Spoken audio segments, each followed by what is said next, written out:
Russian President Vladimir Putin is considering a request from two regions of eastern Ukraine to be recognized as independent, a move the West says could give Moscow a pretext to openly send in its troops.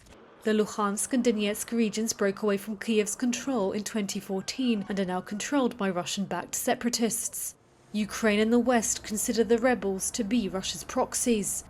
Moscow has repeatedly denied planning an attack on its neighbour, but Putin has demanded sweeping security guarantees, including a promise that Ukraine will never join NATO.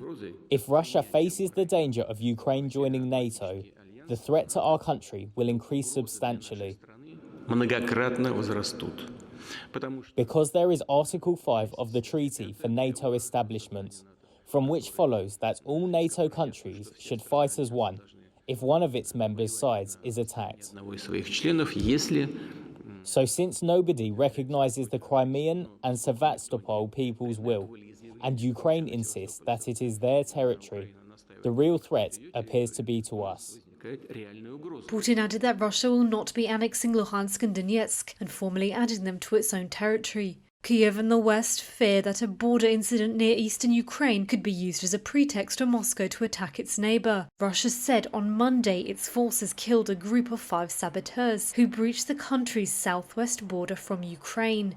Kyiv described the accusations as fake news.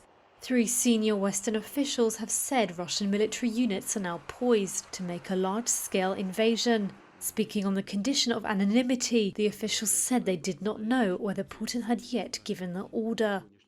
But they raised concerns about an increase in false provocations in Russia-backed rebel regions in Ukraine.